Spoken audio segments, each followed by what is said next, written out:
Hello, ladies and gentlemen. I hope everybody is doing well today.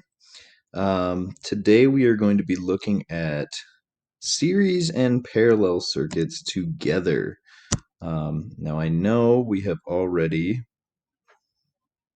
dealt with series and parallel circuits separately, but now we're going to be dealing with them together.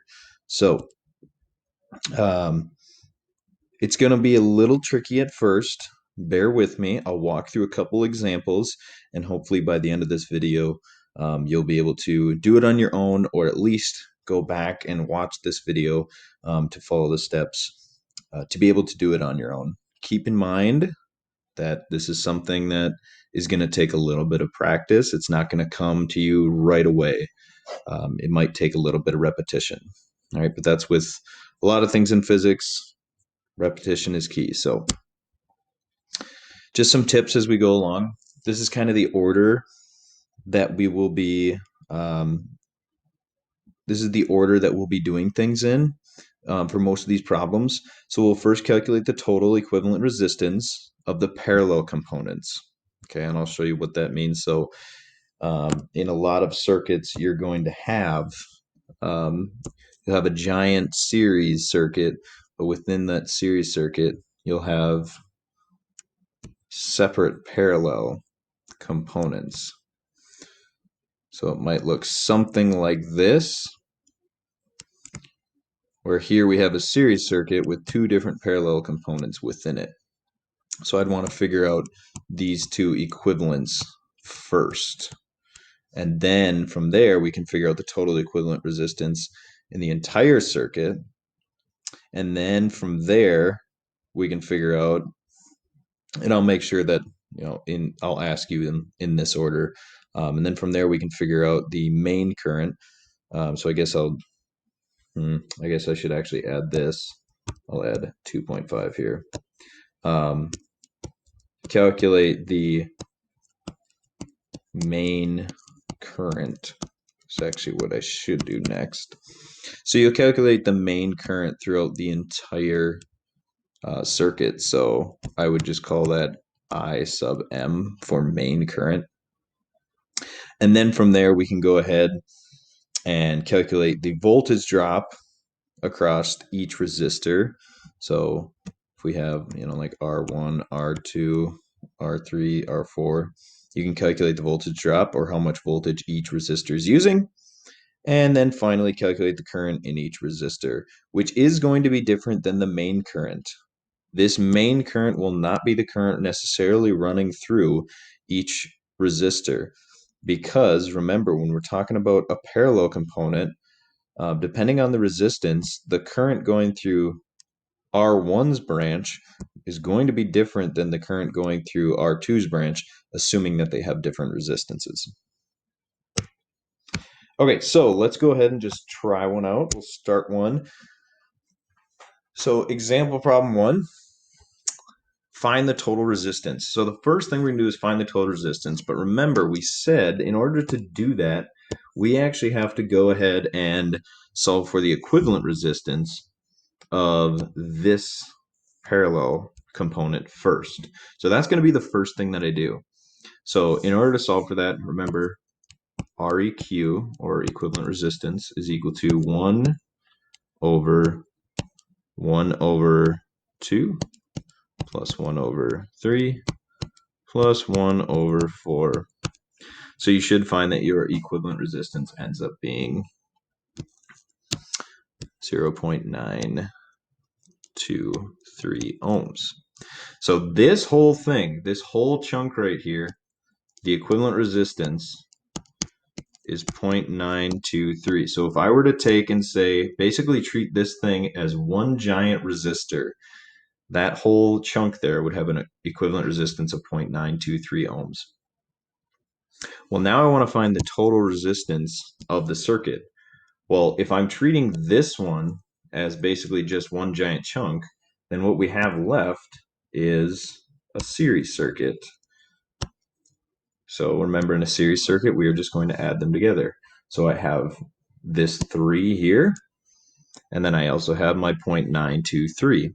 So my total resistance is going to be just adding those together to get 3.923 ohms. Second one says find the main current. In order to find the main current in the system, for a lot of these, we're going to end up using Kirchhoff's voltage, or sorry, not Kirchhoff's voltage law, Ohm's law. We're going to be using Ohm's law, which recall is V equals IR. So since we are solving for main current, and since I'm on the second question, I guess I'll switch colors here. Solving for main current here, so I have I is equal to V divided by R. So I'm solving for current. My voltage is 50. So I have 50 volts that I'm working with, and I'm dividing it by my resistance. In this case, we're actually dividing it by, since we're finding the main current, I want to find the equivalent resistance of, or sorry, I'm actually going to call that something different. I'm actually going to call that my total resistance. I want to use that total resistance that we found from up here. So I'll divide that by 3.923, and that is going to give me 12.75 amps. So my main current, right, and I'm just going to call that I sub M, my main current is 12.75 amps. So that is the current running throughout the entire system here, throughout the entire main portion. All right, now, in each of these individual branches here, so on for R2, R3, and R4, in those branches there, the current's going to be a little bit different. Okay, but we'll find that out in a little bit here. The third part, now we're going to figure out the voltage drop across each resistor. Well, to figure out voltage drop, we're once again going to use V equals IR. So in this case, we actually are going to use, we're going to keep it just like that, V equals IR, because we're solving for voltage. And we want to use the current that is running through each branch. Oh, I'm sorry. We want to use, yes, sorry. We want to use the current that is running through the main, and we want to use the resistance of whatever resistor it is that we are working with. Okay, so for the first one, it's pretty easy.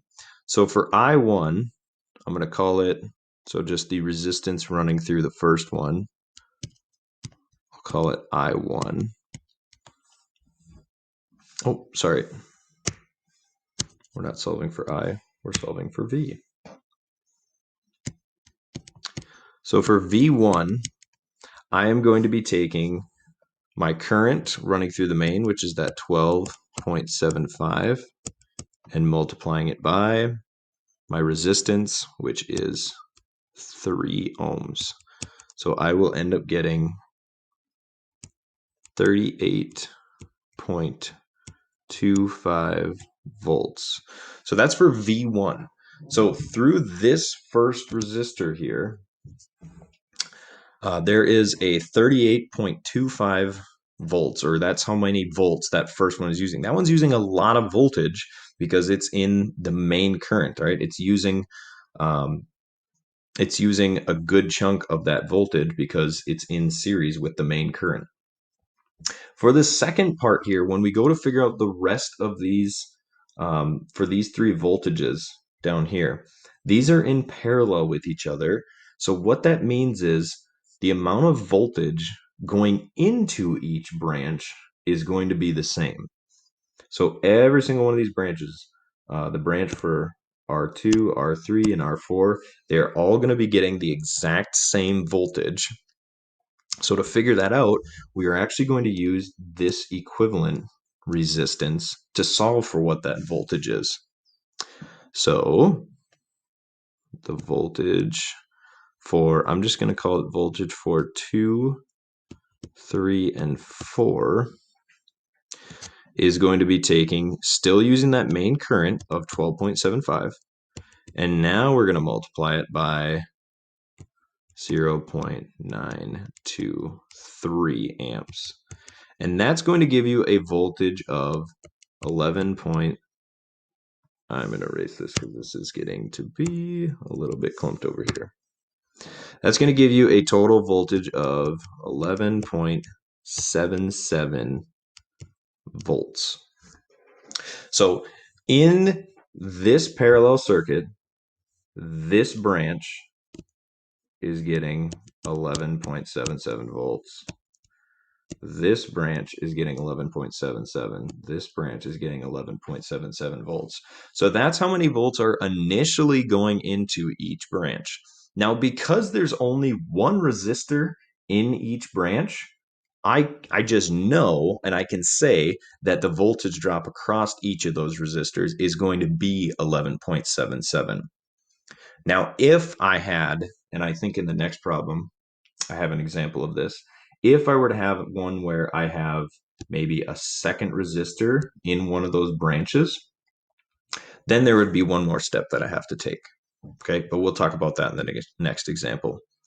So for this, if you want to check your answer to make sure that you're correct in figuring out the voltage drops, what you can do is you can say, okay, I know that R1 had a voltage drop of 38.25.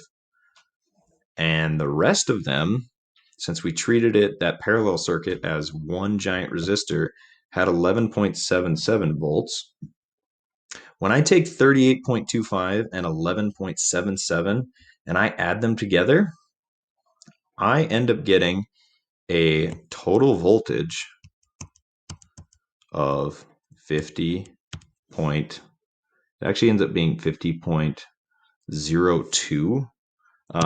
But that's just due to rounding from finding our main current or our equivalent resistance. So even though our total voltage ends up being 50.02, it is 50. It's close enough to 50 where we can say, okay, we did have 50 volts that we started with, and we should end with 50. So we are good there. The last question says, find the current in each resistor. Well, for the ones that are in the main branch, those are easy because we can just say we already solved for the main branch. So the amount of current running through this R1 resistor, so I'm just going to call it current through 1, that is going to be 12.75 amps because that's in the main part of the circuit. For the rest of these, we have three separate branches here. So I'm going to have I2, or the current through 2, the current through 3, and the current through 4. And for every single one of these, you're using Ohm's law again, and you'll have I equals V divided by R.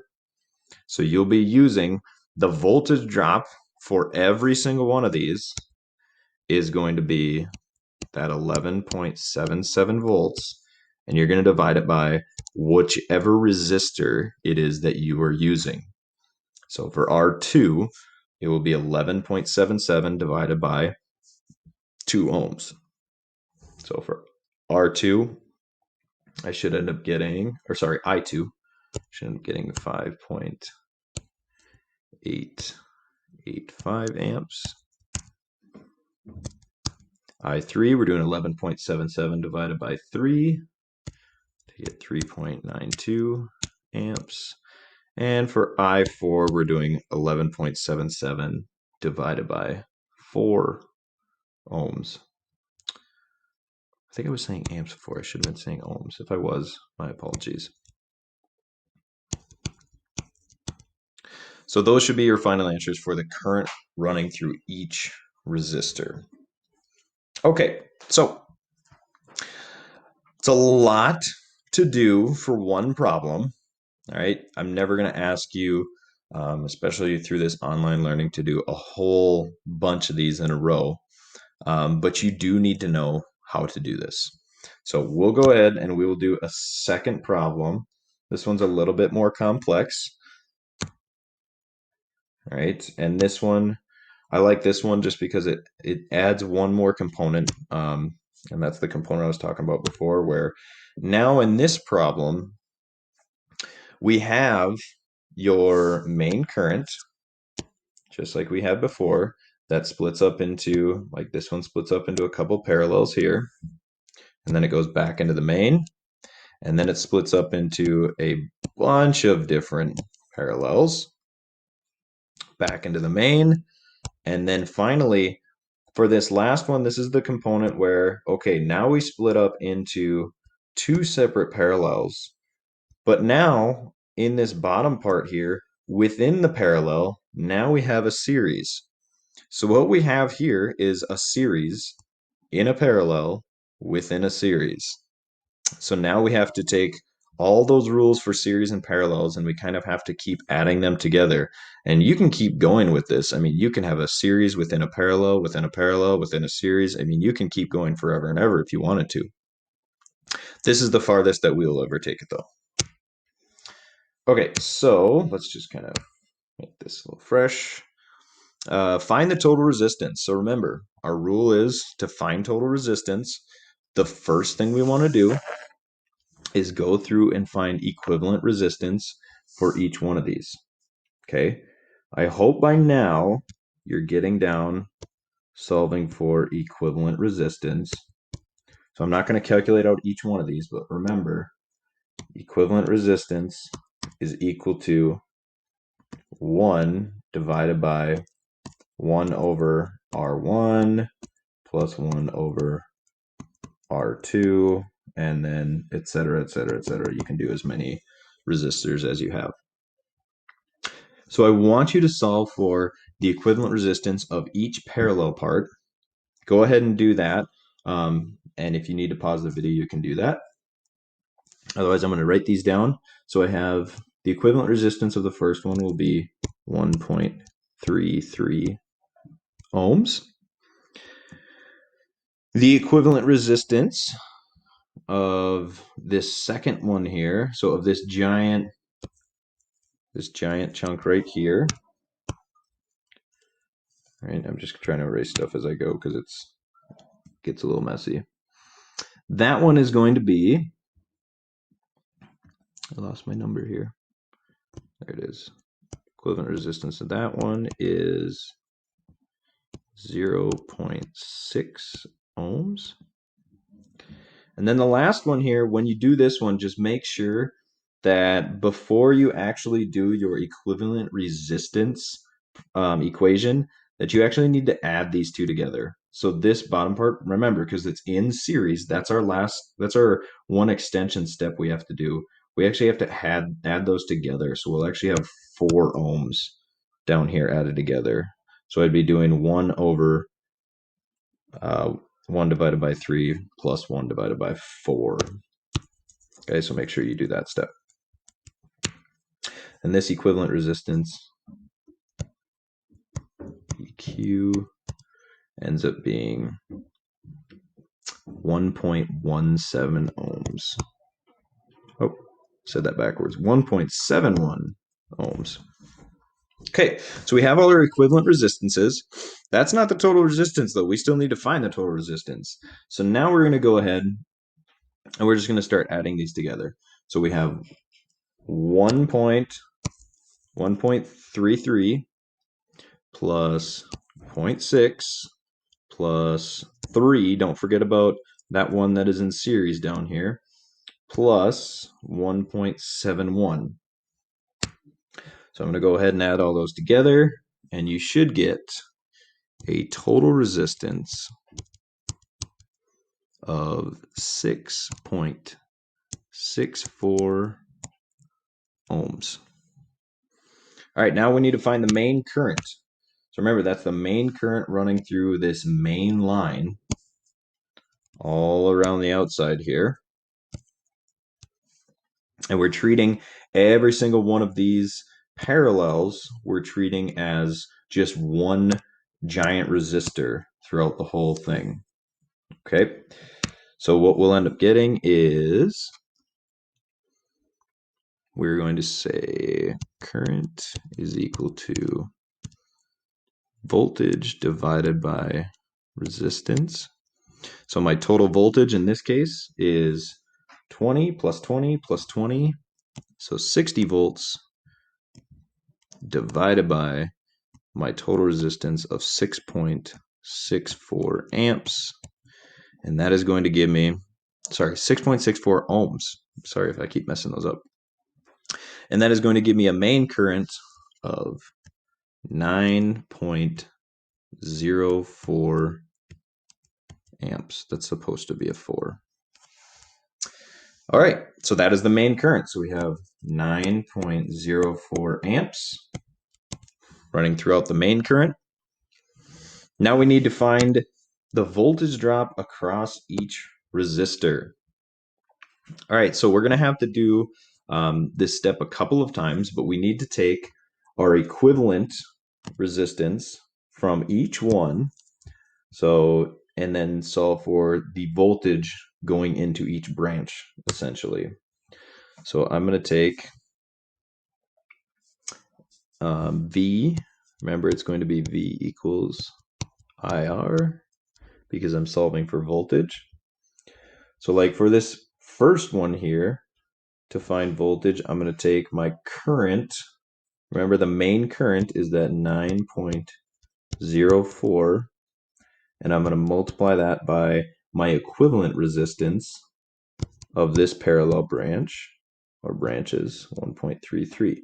So what that's going to give me is, that's going to give me the voltage running into each branch here is 12.02.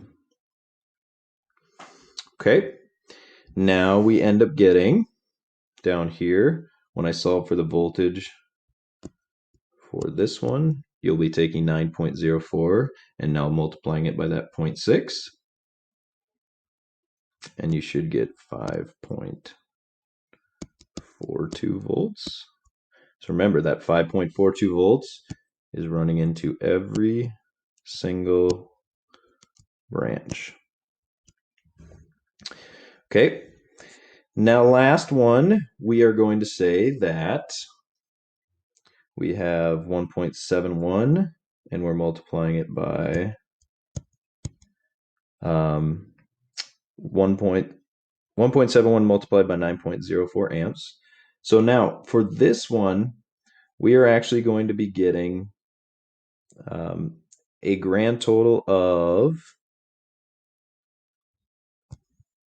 15.46. Okay, now what I want you to keep in mind is that 15.46 volts for this bottom parallel part, that 15.46 volts is going into each branch, just like before. So what we're asking here is we want to know the voltage drop across each resistor. So in this case, this 3 ohm resistor here, that is going to be getting 15.46 volts. However, the two ohm resistors that are down here, they are not going to be getting 15.46 volts each because now those two are in series with each other. All right, so we actually have to take this one step further, and we actually have to go and solve for, we first have to solve for the current that is going to be running through this branch. So I'm going to say my current is equal to 15.46 divided by, now the current running through the branch, now we have 4 total ohms running through this specific branch, so we'll divide that by 4. So the total current running through that branch is, and I don't have this one calculated out, should be 3.865 amps of current running through that specific branch. Now I can take and say the voltage for each one is equal to I times R. So in this case, the voltage is actually going to be 3.865 multiplied by 2. And now that will give me my voltage drop for each one. And in this case, the voltage drop for each one of those resistors is actually going to be 7.73 volts. Now, because they both have the exact same resistance of 2 ohms, you could have just taken 15.46 and divided it by 2, but you can only do that if you have the exact same resistance in each resistor. Okay, so the last one we need to solve for, the last voltage drop we need to solve for, is this guy right here, the one that is in the main series circuit there. So in order to solve that, we will just take, remember we're solving for voltage drop, so we're taking current of the main, 9.04, multiplied by resistance of 3, so that voltage drop is going to be 27.12 volts. So now we've solved for all our voltage drops. The last thing we want to do is solve for the current in each resistor. All right, so I just change colors one more time. What color don't we have yet? We don't have a blue. So find the current in each resistor. Well, good news, we already have the voltage drop of each resistor, and we also know the resistance of all of them.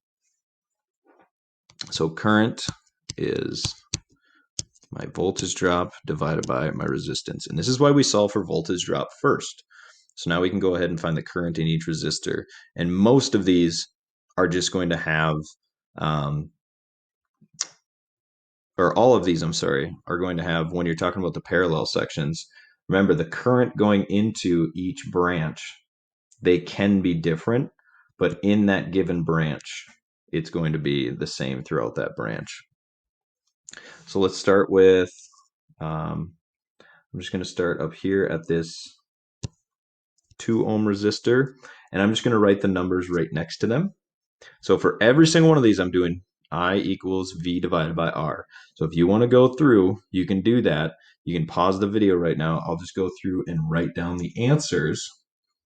So V divided by R. So I should get 12.02 divided by 2 to give me 6.01 amps. Here I'll have 3.005 amps. I wonder if I can do this. All right, guys, so I just paused the video and I just kind of went through and I put down the current running through each resistor next to the resistor itself. So you can go ahead and check your answers. Remember, we were using V divided by R for every single one of those. The only one that I didn't do it for was for these 2 resistors that are down here in this parallel. And the reason I didn't do it for those ones is because we already solved for those when we had to solve for the voltage drop. So the current running through each of those is 3.815 amps. Okay. And I want you guys to know that when I go through this, or when I have a problem like this that I'll have you do and turn in as an exit ticket, what I'll do is I will just have every single one of these labeled as R1, R2, R3, R4, so that you can actually label your answers. So when you go to solve for currents or voltages or things like that, you can write down like the current of I3 is, and the voltage of, or sorry, the current of R3 is, the voltage of R3 is, and things like that. I know on this one I didn't have them labeled, so it made it a little bit more confusing, but I will make sure that I have those labeled as R1, R2, R3, things like that. Okay, if you have any questions, make sure to send me an email. Have a good day.